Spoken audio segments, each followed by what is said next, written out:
ये वाहदा हमारा बिलाल डार साहब हमरादारी करने गई हमारा जॉइन ही को था आइए चीज जोस करने के ये चे जैसे वर्थ और वैल्यू पशकप्त बाप पार्टी है जो कि वतसरो के भी गुशी और सर वज़ीर बलोचिस्तान भी और आइए जो एक गप्पे को था और आइए गप्पे बावजूद आइए एक डेली रोती मुलाकात का। अस्सलाम वालेकुम डार साहब। जी वालेकुम अस्सलाम। डॉक्टर साहब बहुत जो है सिचुएशन चेंज होती हुई नज़र आ रही है बाप पार्टी की और हम देखते हैं कि जो बलूचिस्तान के वज़ीर आला हैं उन्होंने कहा था कि बलूचिस्तान बाप पार्टी जो अवामी पार्टी है उसका कोई भी नुमाइंदा कोई भी रुकन जो है वो हिस्सा नहीं लेगा बजट सेशन में, लेकिन दूसरी जानिब इस्लामाबाद में मुलाकातें हो रही हैं, कैसे देखते हैं आप? ये जी आइंदा के जो अब आम इंतखाबात हैं उसके हवाले से बलूचिस्तान अवामी पार्टी के अंदर एक ग्रुप नुमाया तौर पर सामने आ गया है। ये ग्रुप बंदी हो गई है और आइंदा की सियासत के जो खिलाड़ी आमने सामने होंगे या बाप पार्टी का मुस्तकबिल क्या होगा वो नजर आ गया है। सादिक संजरानी साहब के बारे में उनके करीबी रुफका का ख्याल है और इस पे काफी हद तक बहुत से तज्जिया निगार मुतफिक भी हैं, जिनमें मैं भी समझता हूँ कि बात ऐसी ही है कि सादिक संजरानी साहब आइंदा वज़ीर-ए-आला बलूचिस्तान का इलेक्शन लड़ना चाहते हैं। अच्छा। और उसके लिए वो अपनी सफबंदी कर रहे हैं और इसके हवाले से वो उन्होंने बलूचिस्तान अवामी पार्टी के लोगों को बड़ी खूबसूरती के साथ अपने साथ मिलाया और जैसे भी जो वज़ीर-ए-आला साहब ने जो फैसला किया था मैं समझता हूँ वो उनका फैसला बड़ा जल्दबाजी में और बड़ा गैर हकीकी किस्म का फैसला था। अगर उन्होंने इतना सख्त स्टेप लेना था तो उन्हें चाहिए यह था कि वो बाप पार्टी का इजलास बुलाते,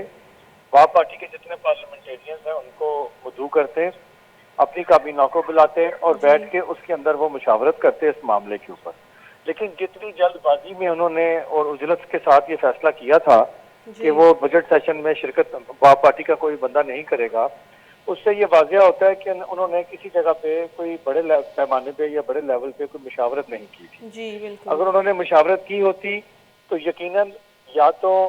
ऐसी कोई अनाउंसमेंट ना होती कि अगर शुरा जो बाप पार्टी के हैं पार्लियामेंटेरियंस हैं अगर वो इस बात पर मुत्तफिक नहीं थे और आज जिस तरह से उन्होंने इजलास में शिरकत करने का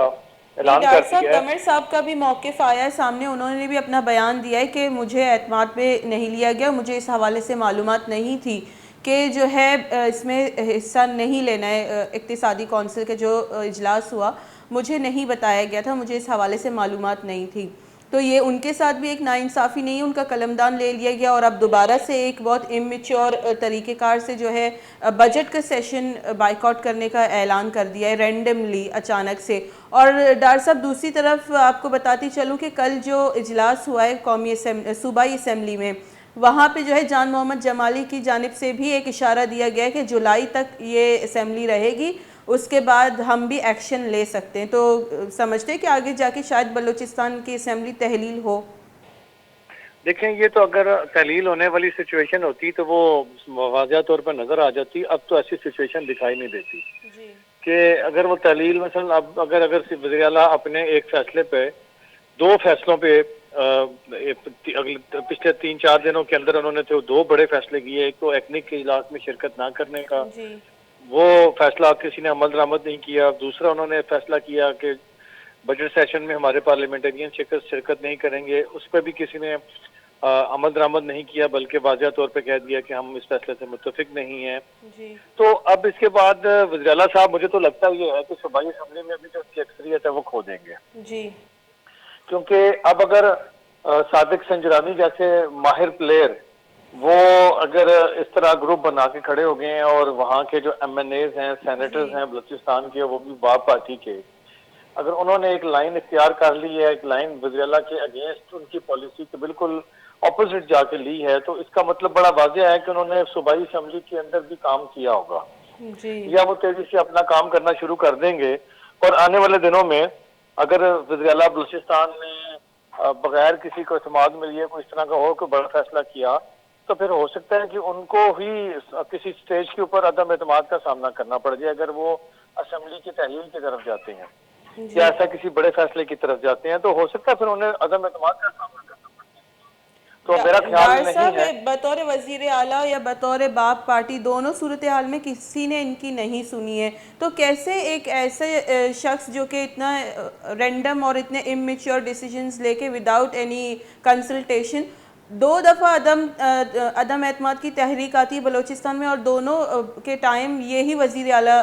آ جاتے ہیں اور سیٹ پہ سنبھال لیتے ہیں وزیر اعلیٰ اور بلوچستان کے، تو یہ ان کو لایا جاتا ہے یا یہ ہر وقت پہنچ جاتے ہیں ایز این کینڈیڈیٹ وزیر اعلیٰ کے، جبکہ اس کے ڈیسیجن لینے کی بات ہوتی ہے سننے کی تو ان کو کوئی سنتا نہیں ہے؟ نہیں ایکچولی دیکھیں جو ان کی اس دفعہ جو یہ وزارت اعلیٰ ان کو ملی ہے، اس وزارت اعلیٰ ملنے کے چند ماہ کے بعد انہوں نے جو اپنی ماضی کی بہترین سیاست تھی ان کی قدوس میزنجر صاحب کی، اس میں خاص طور پر یہ کی خوبی تھی کہ وہ ہر کسی سے ملتے تھے. ان کے دروازے اراکین اسمبلی کے علاوہ جو عام پبلک تھی ان کے لیے بھی کھلے تھے، اور وہ بڑی سرگرمی سے اپنی سیاست کرتے تھے اور ہر جگہ ہر معاملے میں وہ پوری طرح انوالو ہوتے تھے. لیکن بدقسمتی سے اس مرتبہ جب وہ وزیر اعلیٰ بنے تو چند ماہ کے بعد وہ ایک ایسی کیفیت ان پہ طاری ہو گئی کہ اب وہ نیند سے بیدار نہیں ہوتے. اب صورتحال یہ ہے کہ ان کی اپنی کابینہ کے مین افراد بھی جو میرے ذرائع بتاتے ہیں وہ بھی 10-10, 15-15, 20-20 دن تک وزیر اعلیٰ سے ملاقات کے منتظر رہتے ہیں، خواہش مند رہتے ہیں، لیکن وزیر اعلیٰ ان سے ملتے نہیں ہیں کیونکہ ان کی نیند نہیں پوری ہو رہی. اب وہ نیند پوری نہ ہونے کی وجہ سے اب سچویشن ایسی ہے کہ اب وہ سارے لوگ جب ان کو نظر آ گیا ہے کہ اب ویسے اسمبلی اپنی مدت پوری کر رہی ہے، اب اس کا ٹائم تھوڑا ہے، تو اب وہی جو اراکین اسمبلی ہیں اب وہ شاید وزیر اعلیٰ سے ملنا نہیں چاہتے، اور وہ وزیر اعلیٰ بلوچستان کی بات سننے ماننے کو تیار نہیں. پھر وزیر اعلیٰ بلوچستان نے شاید اوور کانفیڈنس کا شکار ہو کے یا پھر انہوں نے نیند میں صحیح طرح وہ بیدار نہیں ہوئے تھے، اسی کیفیت میں انہوں نے یہ فیصلہ بھی سنا دیا. 2 فیصلے انہوں نے اوپر یکے بعد دیگرے کیے. تو ان فیصلوں کو جن فیصلوں کو تائید حاصل نہ ہو ان کے اراکین کی، ان فیصلوں کا انجام ایسا ہی ہوتا ہے. یا تو آپ کی پارٹی کے اوپر گرپ اتنی مضبوط ہو کہ آپ یا آپ کے بغیر کو ٹکٹ ایشو نہیں ہوگا. آپ پارٹی میں ایک فارورڈ بلاک بنتا ہوا دیکھ رہے ہیں؟ جی بالکل، میں نے تو کہا جیسے کہ باپ پارٹی میں بالکل ایک فارورڈ بلاک بن چکا ہے، اور یہ فارورڈ بلاک نے وزیر اعلیٰ کے خلاف بغاوت کر دی ہے، اور یہ بغاوت آج قومی اسمبلی کی حد تک ہوئی ہے. اگر وزیر اعلیٰ نے معاملات کو میں سمجھتا ہوں کہ اگر ٹھیک طرح سے سنبھالنے کی کوشش نہ کی اور ان اراکین کے ساتھ بیٹھ کے نیگوسیشن نہ کی، مذاکرات کر کے ان کو سیٹل نہ کیا اور کوئی ایک مشترکہ لائے عمل نہ اپنایا، تو ان وزیر اعلیٰ صاحب کو بلوچستان اسمبلی کے اندر فارورڈ بلاک ان کا ان کو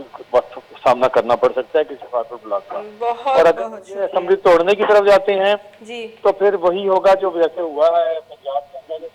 پرویز الہی صاحب اسمبلی توڑنے گئے تھے تو ان کے اندر بھی پی ٹی آئی کے اندر ایک فارورڈ بلاک بن گیا تھا. باپ پارٹی میں تو آلریڈی اب بن چکا ہے. جی بہت بہت شکریہ، بہت بہت شکریہ ڈار صاحب گوشی کے جس سے گندہ گمی بو گئی باپ پارٹی تو کا یک فارورڈ بلاک کی جوڑ بو گئی، اور آپ فارورڈ بلاک جو ایسی وزیر اعلیٰ اگر وہاں دے سرا جیسے گپتران نکو ٹیبل سرنیت ٹیبل ٹاک نکو گوڑا ای جیسے دیم تیرا عبدالقدوس بزنجو صاحب واسطہ ایشو کریٹ کوت کنتے اور اسمبلی بالکل ہوتی مدت پورا کنتے، اور اکارڈنگ ٹو ڈار صاحب چوشی بھی گنجائش نہیں سے کہ نو ان چو واقع اختیار بھی کہ اسمبلی جو بلوچستان اسمبلی تحلیل کنک بھی